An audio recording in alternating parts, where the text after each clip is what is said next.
Lantunan merdu ayat-ayat suci Al-Quran ini selalu mengingatkan Budiman untuk tidak menengok ke belakang.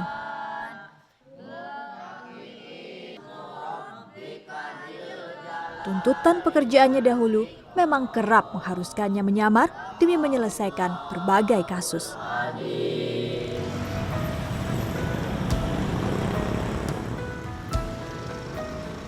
Ajun Inspektur Polisi 1 Budiman dipindah tugaskan ke Kepolisian Sektor Bungur Sari, Desa Dangder, Purwakarta pada 2010. Ia harus meninggalkan satuan, teman, dan keluarganya. Pada awalnya, pria yang biasa dipanggil Abah ini hidup tanpa kawan.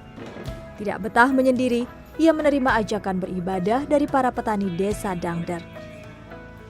Sejak rutin beribadah, Abah memantapkan niat membangun pondok pesantren gratis meskipun penghasilannya sebagai polisi hanya cukup untuk hidup sederhana. Nah itu yang bingung. Itu yang bingung. Tapi gini, saya gini, awalnya saya mendirikan tempat pesantren ini, yang dikatakan karena mungkin saya pernah dikatakan bahwa saya ini adalah sesat, dan saya ingin membuktikan bagaimana bahwa masyarakat ini supaya menganggap bahwa saya ini tidak sesat. Akhirnya saya memohon sama Allah, ya Allah jadikan tempat ini tempat ibadah, ya Allah jadikan tempat ini tempat ngaji anak-anak, ya Allah jadikan tempat ini tempat berkumpul masyarakat. Itu yang selalu diminta. Dengan kebesaran Allah, saya dibikinkan tempat. Kalau bermasalah biaya, saya juga bingung dari mana biaya. Bayangkan kalau berbicara gaji polisi, berapa gaji polisi? Ini semua hanya kebesaran Allah. Saya kenapa ingin mendirikan pondok pesantren gratis? Kenapa ingin mendirikan pondok pesantren buat anak yatim piatu dan orang tidak mampu? Sekarang saya melihat yang nemenin saya itu bapak-bapak yang notabene petani. Saat itu saya berpikir gitu, ini gimana untuk sekolah anaknya? Sedangkan hasil tani tidak seberapa. Ini bagaimana ngajinya di mana gitu kan? Sementara kan maaf kata lah, sekarang itu semakin pesantrennya terkenal semakin mahal bayarannya. Bagaimana masih mereka yang tidak mampu, anak yatim piatu atau yatim piatu, boro-boro buat mikirin apa? Buat bayar sekolah, buat bayar ngaji, buat makan sehari memang tidak ada. Makanya saya bertanya sama Allah, ya Allah, apakah saya mampu ngasih makan mereka tanpa dicampuri dengan uang hasil maksiat? Saya dulu banyak uang dengan hasil maksiat saya. Tapi saya sekarang tidak mau terlibat dengan kemaksiatan itu. Saya tidak mau mengulangi kemaksiatan. Saya nanya ke Allah, apakah mampu saya ngasih makan anak-anak tanpa dicampuri dengan uang, ya katakanlah uang hasil maksiat atau uang haram. Tapi dengan keyakinan saya semua dicukupkan.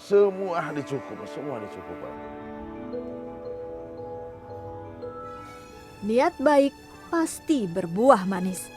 Pesantren Madinah Darul Barokah yang ia dirikan tumbuh sedikit demi sedikit. Awalnya hanya memiliki 600 meter persegi tanah. Kini Abah mampu membangun pondokan bagi para santri yatim piatu dan tidak mampu. Masih 2012 saya baru bikinkan pondok itu. Tadinya santri laki-laki di bawah, terus santri perempuan di atas. Tapi alhamdulillah kita diberi rezeki, akhirnya buat santri laki-laki dipisah di sebelah selatan sana. Oke. Awalnya pindah luas tanah 600 meter. Sekarang luas tanah yang Abah punya sudah berapa? Awalnya kita di sini 600 meter, kemudian sekarang kurang lebih ada 3.200 meter. Dari mana Bah tiba-tiba bisa sampai 3.200 meter? Ya kalau berbicara dari mananya saya juga bingung lah. Tapi semua dicukupi sama Allah. Ketika itu ada yang mewakafkan tanah ini dari Agung Masloman itu yang dulu pernah menjadi komandan, bukan pernah jadi komandan saya sampai sekarang juga. Tapi beda tugasnya. Dari 600 meter dapat dari mana-mana datang. Dari mana datang lagi orang datang mau ngasih lagi, ada yang mewakafkan lagi 300 meter. Ada lagi datang, ada yang mewakafkan lagi 200 meter gitu.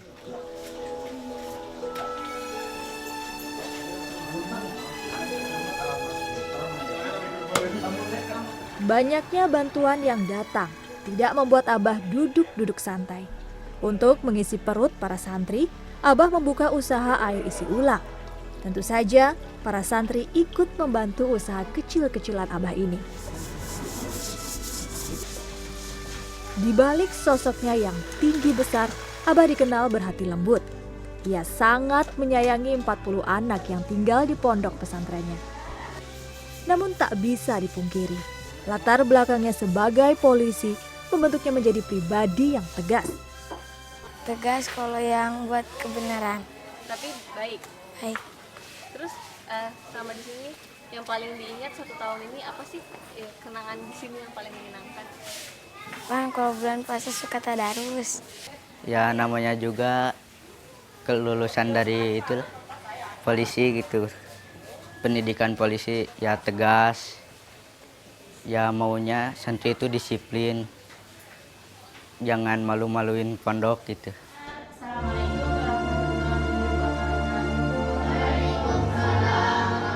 Demi pendidikan para santrinya, Abah kini berjuang membangun sebuah madrasah sanawiyah yang lagi-lagi gratis. Karena tidak ada iuran sekolah, Abah tidak bisa menjanjikan kemewahan bagi 4 guru yang mengabdi di sekolah ini. Tetapi keterbatasan itu tak menyurutkan semangat para pengajar. Karena saya tertarik dengan semangat Abah ya, karena kan beliau ini adalah sosok yang perlu kita contoh. Beliau rela mengorbankan harta bendanya untuk pendidikan anak-anak tidak mampu. Saya tertarik dengan beliau ini, makanya saya berusaha untuk apa sih yang saya bisa lakukan. Dengan cara bergabung dengan mereka, bergabung dengan Abah, saya mau menjadi orang yang bermanfaat.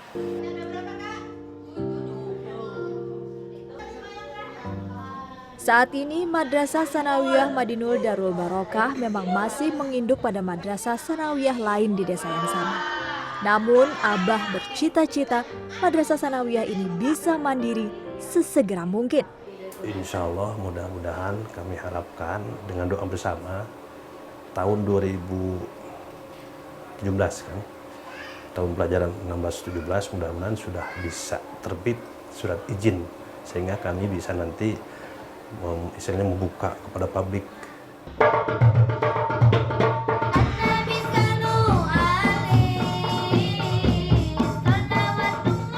Hanya satu keinginan Abah, menjadi individu yang bermanfaat bagi orang-orang di sekitarnya.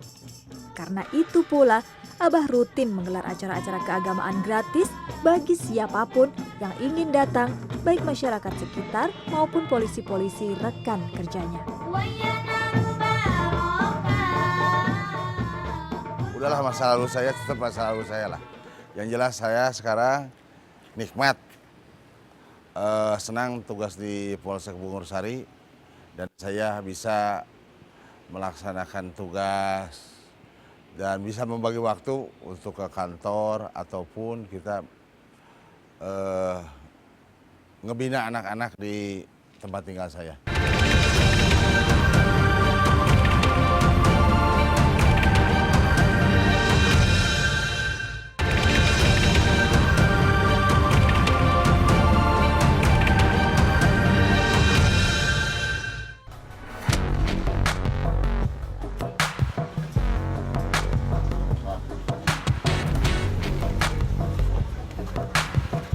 Lama berkarir sebagai reserse di kepolisian daerah Jawa Barat membuat Abah Budiman akrab dengan gelapnya malam dan dunia kejahatan.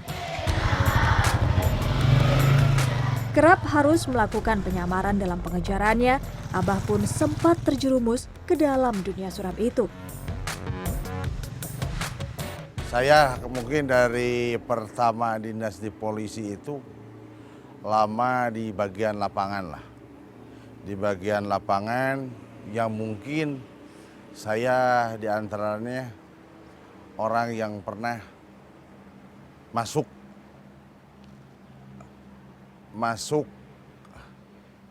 ya bukan berarti ini semua untuk ya kata saya juga lah, udahlah masa lalu saya tetap masa lalu saya lah.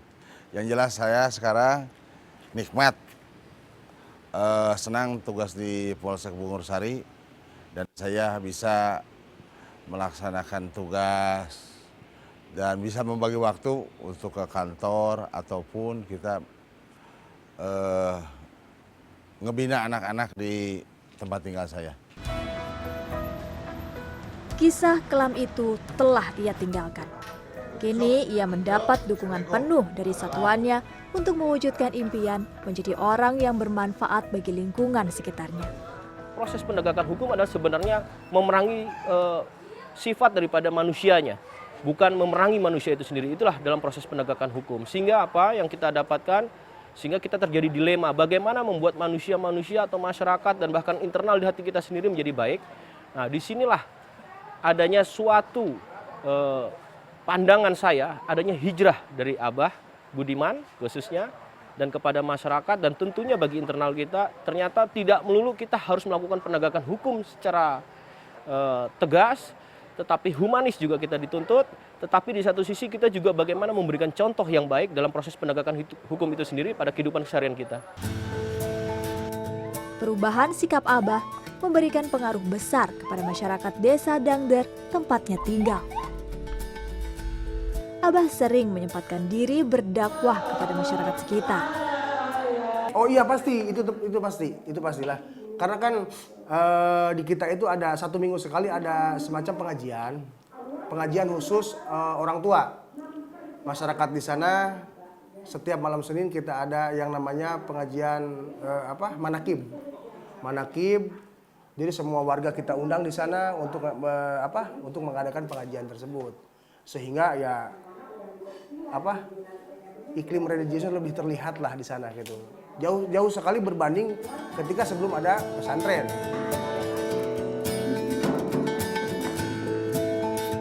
Assalamualaikum warahmatullahi wabarakatuh.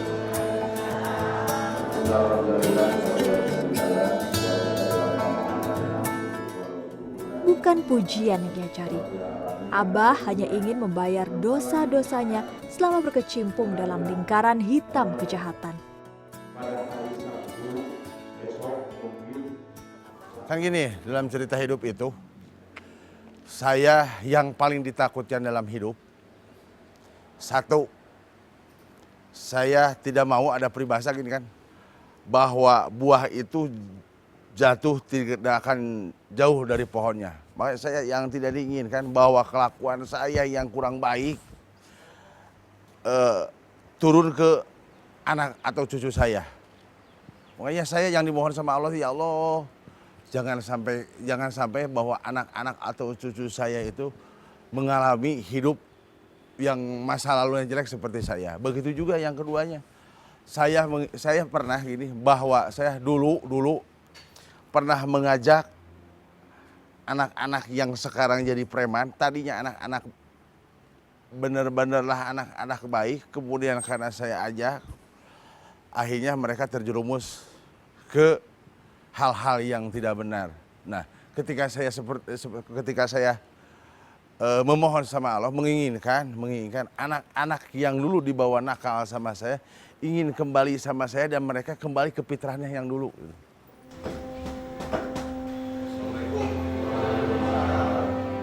Keinginan Abah sedikit demi sedikit menjadi kenyataan. Satu persatu preman yang biasa menemaninya kala bertugas di sepanjang pantai utara Jawa datang dan mencoba kembali kepada fitrah. Sosok Abah bagi saya adalah pelita di kala gelap. Yang dulu Abah seorang yang temperamen, orang yang penuh, orang yang bengis. Sekarang dia adalah seorang guru bagi kami. Orang yang bisa mengetuk hati kami, hati saya. Tak hanya masyarakat dan preman yang dikenalnya, polisi di Polres Bungursari pun menjadikan pondok pesantren Abah sebagai tempat berkumpul, mengaji bersama, beribadah bersama, biasa mereka lakukan di pondok pesantren ini. Ibu saya sampai saat ini mendoakan saya, selalu mendoakan saya. Bahkan terakhir ketika saya ingin bertobat sama Allah, saya memohon maaf kepada ibu saya, apa yang dikatakan ibu saya. Benar kamu mau bertobat, kamu ya, mak. Ibu saya nggak tahan, maafin dan doakan.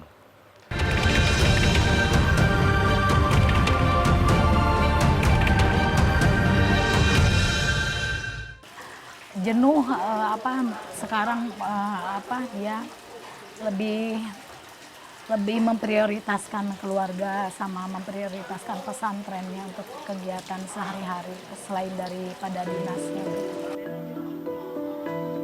Sang istri memberikan dukungan dengan membantu semua kegiatan, bahkan kebutuhan finansial pesantren. Saya berterima kasih sama istri saya. Mungkin kalau ini tidak sejalan dengan istri, tidak mungkin akan terjadi seperti ini. Peran istri dalam pembangunan pesantren ini apa, Abah? Ya, mensupport. Artinya istri saya itu tidak memikirkan, lah untuk kepentingan saya harus bikin rumah dulu. Kenapa saya harus bikin pesantren dulu, bukan bikin rumah dulu, kan lebih tapi istri justru mendukung ayo majukan ini pesantren, majukan. Biarkan kita tinggal di tempat begini juga itu. Namun sesungguhnya perubahan sikap Abah dan komitmennya menjadi orang yang bermanfaat tak lepas dari doa seorang ibu. Apa sih dukungan ibu terhadap Abah sampai akhirnya Abah semakin semangat gitu untuk membuat pondok pesantren ini? Itulah ibu saya mungkin di sini. Ibu saya tahu tentang saya, bagaimana saya waktu kecil. Bagaimana nakalnya saya waktu kecil. Bagaimana saya membuat masalah dari kecil sampai jadi polisi, selalu bikin masalah. Ibu saya sampai saat ini mendoakan saya, selalu mendoakan saya. Selalu mendoakan saya. Bahkan terakhir ketika saya ingin bertobat sama Allah, saya memohon maaf kepada ibu saya, apa yang dikatakan ibu saya. Benar kamu mau bertobat, kamu ya, mak. Ibu saya ngatakan, maafin dan doakan supaya kamu benar-benar bertobat dan harus kuat kamu ujiannya. Gitu. Setiap minggu Abah menyempatkan diri bertandang ke rumah ibundanya yang tinggal di Majalaya, Bandung. Memohon ampun dan doa restu sang ibu adalah rutinitas yang selalu ia jalani. Di mata sang ibu, anak yang dulu begitu banyak membuat masalah kini memberinya kebanggaan. Ya bangga. Kan dulu wah, boro-boro. Bisa apa-apa. Jadi ibu juga bangga. Nggak tahu apa, pinter. Bisa dakwah, punya pesantren, punya anak yatim. Udah berangkat haji berapa kali ya, bangga. Karena istrinya juga baik tuh sekali sama abah ibu. Bangga. 40 santri yatim piatu menggantungkan hidup dan masa depan pada Abah Budiman. Tidak kurang dari 100 santri datang setiap hari untuk belajar ilmu agama di pondok pesantren gratis milik Abah. Tapi tak pernah terbersit sedikit pun dalam hati Abah untuk memperoleh imbalan dari setiap tetes keringat yang ia kucurkan demi mereka. Harapannya satu, saya mengatakan kepada anak-anak santri saya semua di sini bahwa saya ini tidak maulah ada timbal balik nanti kamu kalau udah gede, yang udah gede nanti kamu sudah jadi pejabat. Saya tidak mau, tidak mengharapkan hal seperti itu. Yang jelas saya menginginkan punya santri itu benar-benar menjadi anak yang solehah, berguna bagi keluarganya, berguna bagi negara, berguna bagi agama, itu aja.